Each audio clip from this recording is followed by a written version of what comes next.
Yep, it's February again, you guys. If you've been around the world of content creation for a while, like I have, you know this time of year is notoriously slow, especially on YouTube. Ad revenue takes a nosedive, and putting out videos feels like shouting into the void. Creators end up sinking hours into content that, financially speaking, just doesn't make sense to produce right now. I mean, in my case, it never makes sense to produce content right now, but that's another story.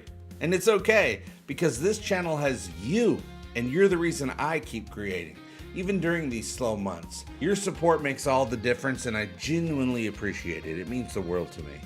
That said, let's be real. Making video content on any platform these days feels like an uphill battle. The internet is oversaturated with videos. Everyone and their grandma has a channel now. Literally. I had to quit Facebook because too many grandmothers friended me. And now they're all uploading content too? And let's not even talk about the endless sea of mukbangs, TikTok dances, and whatever fall of humanity content ASMR videos are trying to be. Then there are the people just staring at themselves in the mirror, phone blocking their face, saying nothing, just looking. Not sure if they're desperate for attention or if the algorithm is just rewarding quantity over quality. But here we are. And with my full-time job and family commitments, which is all pretty new to me, I'm getting used to it still, finding time to edit video is a real struggle. Audio though, that I can work with.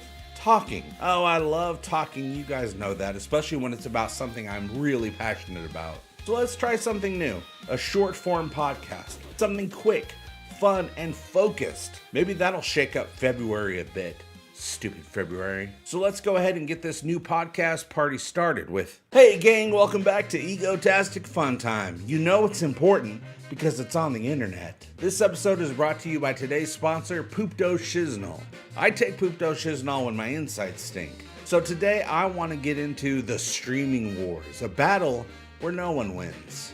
You remember when streaming was supposed to make everything easier, when Netflix was the only name in the game, and you could watch whatever you wanted without commercials, without cable bundles, without stress? Yeah, that was nice, that was peaceful, but peace never lasts. I originally cut the cord back in 2008, and I've never missed cable television even a bit. Cable is just another type of scam, but we can save that for another time. But now we live in the age of the streaming wars. Every company with a recognizable logo decided they wanted a piece of the pie, and suddenly, it's not simple anymore. It's exhausting, it's expensive, it's a never-ending scavenger hunt where you're just trying to find that one show you like before it disappears into the ether. One moment you're watching a comfort show, maybe something old and familiar, something that gets you through the night, and the next, poof, it's gone. Yanked away because some executive decided it wasn't cost effective to keep it on the platform. Not even moved somewhere else, just vanished like it never existed. And the worst part is you paid for it. You paid for the privilege of watching something they can take away anytime they feel like it. Used to be you bought a DVD and it was yours. No one could snatch it out of your hands in the dead of night. Now you pay for access, not ownership. And that access, it's fragile. Then there's the chaos of navigating it all. Remember when you knew where things were? Now every time you want to watch something, you gotta play detective. Is it on Netflix? No. Maybe Hulu. Oh wait, they lost the rights. It's on Max now. No, scratch that. Peacock. Yes, it's on Peacock. Wait, they took it off. Guess I'll never see it again. And let's talk about cost. Remember when streaming was supposed to save you money? That was a lie. One service was cheaper than cable, sure, but now when you add up Netflix, Disney Plus, Hulu, Max, Prime Video, Paramount Plus, Peacock, and whatever new service is launching next Tuesday, you realize you're paying more than you ever did before. And for what? Fragmented libraries, constant price hikes, and the privilege of juggling passwords like a digital circus act? Come on. It's not even just about money, it's about control. They decide what stays, they decide what goes. They decide which shows get buried, which ones get erased, which ones even get made. And we're just along for the ride. And new shows don't even get a chance to build an audience, you guys. If a new show isn't profitable after a few episodes, boom, canceled, never renewed. So what do? Do we fight? Do we go back to physical media? Do we pirate out of sheer frustration? Or do we just sit here, watching as another service rises, another show disappears, and another price increase slides into our inbox like an unwanted guest? The streaming wars rage on, but in the end, the only real winners are the ones selling the subscriptions. And now here's a word from the ad man. When you have pneumococcal bloody dookie, upset colon gonorrhea, you need poop no.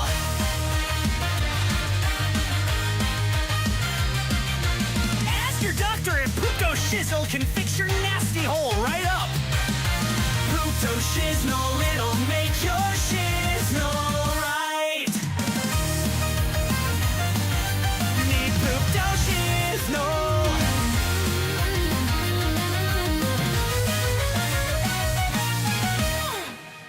Hey gang, welcome back to Egotastic FunTime.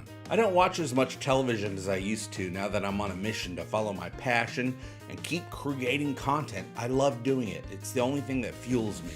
But I was in the mood to watch a movie the other night, and I didn't want it to be the usual fare that the algorithm really wanted to push onto me.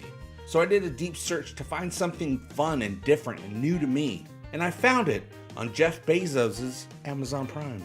Don VERDEAN. It's a hidden gem of a comedy that blends satire, absurdity, and a touch of heart. Directed by Jared Hess, he did Napoleon Dynamite and Nacho Libre. This film delivers a uniquely offbeat story featuring Sam Rockwell, and we love Sam Rockwell, you guys, and a hilariously understated performance as the titular Don VERDEAN, a self-proclaimed biblical archaeologist who bends the truth just a little too far in his quest to inspire faith. Rockwell, as always, is effortlessly compelling, bringing a mix of awkward sincerity and quiet desperation to Don. A man who wants to be seen as a hero but is trapped by his own fabrications. And he's joined by a stellar supporting cast, including Amy Ryan. You guys remember Amy, she played Holly on The Office. And here she plays the sweet but skeptical assistant of Don. We got Jermaine Clement as an over-the-top scene-stealing businessman with a ridiculous Israeli accent. And you guys remember Jermaine as one of the creators of What We Do in the Shadows. He was also starred in as one of the vampires in the original film What We Do in the Shadows. And we have Danny McBride. Everybody knows who Danny McBride is. I think they're coming out with a new season of The Righteous Gemstones. He's one of the stars of that show. He's in a bunch of other stuff too, but he plays a shady preacher funding Don's increasingly questionable discoveries. And what makes Don VERDEAN so enjoyable is its dry, deadpan humor. The director Hess has a knack for creating characters that feel both ridiculous and oddly relatable. And this movie is no exception. It takes aim at blind faith, the commercialization of religion, and the lengths people will go to in order to hold on to their beliefs, even when the evidence is paper thin. But rather than being mean-spirited, the film manages to poke fun at its subject matter in a way that feels lighthearted and silly rather than cruel. Now, the pacing is slow at times, and the humor won't work for everyone. But for those who appreciate quirky, offbeat comedies, Don VERDEAN is a delightful watch. It's a fun ride through deception, misplaced ambition, and the absurdity of self-importance. All anchored by another fantastic performance from Sam Rockwell. I don't know what it is about Sam Rockwell, you guys. I just love the dude. Anything he's in, I don't know why. I'm just glued to his performance. Even if it's just an interview on a late night talk show, I'm just like, boom, there's Sam Rockwell. I like that dude. And if you're a fan of Hess's previous work or just looking for a different kind of comedy, this one is definitely worth checking out. And now here's a word from our sponsors. When you have pneumococcal bloody dookie, upset colon gonorrhea, you need poop no. When you have pneumococcal bloody dookie, upset colon gonorrhea.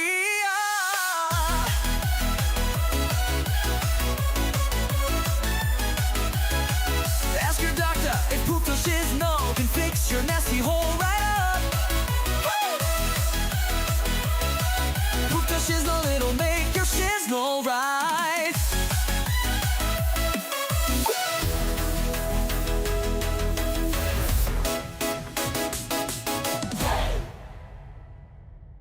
Wow, my insides smell much better these days, you guys. Thank you, Poopdo Shiznle, and thanks for being a sponsor of Egotastic FunTime. Now let's get back to this freaking podcast. You ever notice how some stories just disappear? Like one minute they're everywhere, your feed is full of blurry videos, breathless captions, people freaking out in their cars saying, "What's that? What is that?" And the next, boom, gone, vanished. like it never even happened. Case in point, the mysterious drone phenomenon. Remember that? It wasn't very long ago. The fleets of glowing, hovering objects people were losing their minds over. Unidentified, they'd said. Coordinated, they said. Alien, they really wanted to say, but stopped just short because even they knew it sounded ridiculous. And for a hot minute, it was all anyone could talk about, until, of course, they stopped talking about it. Now, if I had to bet money, which I try not to do because I don't have a lot of money, you guys, I'd say this was another corporate test flight. Probably Amazon, maybe Walmart, who knows. Some megacorp trying to optimize delivery routes so we can get socks and protein powder at ludicrous speeds. But that's too boring, right? The conspiracy crowd doesn't do normal. They want the big story. They want secret government projects, shadow wars in the sky, reverse engineered alien tech. But you know what gets me? Even if it was aliens, even if extraterrestrial crafts were infiltrating our airspace, do you really think they'd fly around at night with safety lights on?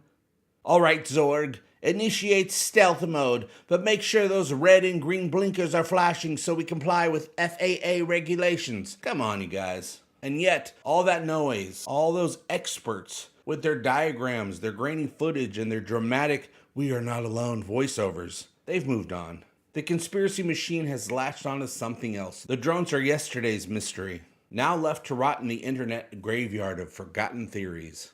And me, I just want to know why. Was the hype killed because someone did figure it out? Did a press release drop that no one bothered to read? Or did the algorithm just decide, all right, enough of that, let's push something new? Whatever the case, the drones came, the drones went, and the internet conspiracy machine keeps rolling. But I'll tell you one thing, when the next unexplained phenomenon pops up, I'm saving all the videos, because if history tells us anything, it won't be long before that story disappears too. Okay, that's it. That's all I wanted to talk about today, and I talked about it. And everything I talked about today must be important because it's on the internet. Thanks for liking and subscribing to my dumb content, you guys. I'll see you very soon, and I hope all your times are egotastic fun times. Love you, bye-bye.